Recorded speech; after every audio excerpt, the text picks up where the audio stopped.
Welcome back to News Watch 12 this morning. We're turning it over to Storm Watch 12 meteorologist Josh Cobrath for a look into our very intense weather we have. We have a lot of snow, a lot of wind and rain in our forecast.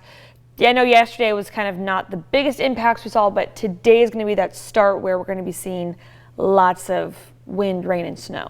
Yeah, let me just lead off this forecast by saying if you don't have to be on the roadways, in particular, if you don't have to be on the Cascade passes over this next 48 hours in particular, please, I would highly recommend that because this storm system is going to bring us some big time impacts. Now for this morning, it's bringing some light snow showers, mainly above 4,500 feet, but snow levels will be falling a little bit later today, and then we're going to get some much more intense rounds of rain and snow. Let's go ahead and time it all out with Stormcast, and we stopped this right around lunchtime. You can see at this point pretty widespread rain and snow. It's going to be the same thing around dinner time, and then it's going to be this next round that's going to arrive during the mid to late evening. This is probably going to be the most intense round of rain and snow that we're going to deal with throughout this entire ordeal. So very lousy pass travel by the time we get to Wednesday morning, and then into lunchtime still pretty widespread stuff. But after that, starting to trend a little bit drier, but fear not, because there are more winter storms to come after that. Here are some of the water totals we're expecting through Wednesday night, subject to change, but it's going to be the Cascades, Coast, and Illinois Valley that are going to get blasted with water, and even the Rogue Valley, the Shasta Valley, into the east of the Cascades. All of us are going to get some beneficial moisture from this storm system.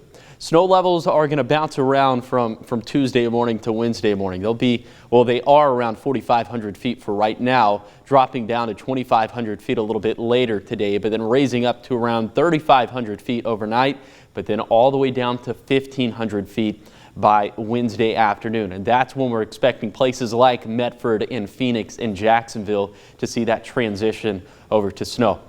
Here's some of the snowfall projections we're expecting through Wednesday night, subject to change, but through Wednesday night, we're expecting anywhere between 6 to 18 inches of snow for our Siskiyou County passes, maybe anywhere between 8 to 12 inches for our east side passes, 3 to 4 inches for our passes in Josephine County and Jackson County, not including Siskiyou Summit, 12 to 18 inches for Siskiyou Summit, and then anywhere between, 30 to 42 inches in some of our Cascade passes. So please, folks, I'm begging of you, if you don't have to be out on the roadways, do not do it, because not only are we going to have a lot of heavy snow, but this is likely going to be some blowing snow as winds to the east of the Cascades and up in the Cascades proper could gust between 40 to 50 miles per hour.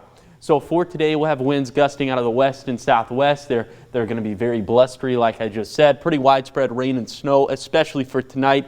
And then more high impact weather into Wednesday and Thursday and Friday and Saturday. And finally, some calmer weather for Sunday and Monday. But this storm system that we'll have for Thursday, Friday, and Saturday could provide us a lot more snowfall, maybe more feet, several more feet up towards Crater Lake. So we are just getting started here, folks. Here's the 7-day forecast for the coast. Rain and thunderstorms likely for today and tomorrow, and more rain likely through Saturday. For Siskiyou County, very tough travel on the passes, especially up towards Grass Lake and Mount Hebron. Then to the east of the Cascades, 8 to 12 inches of snow that we're expecting for Bly, Quartz, and Warner Mountain Pass. The Cascades are obviously going to be the most impacted. There will be the most harsh travel up that way. And then for the Rogue Valley, I'm thinking late tomorrow and then into early on Thursday is going to be our best time frame to see some snow.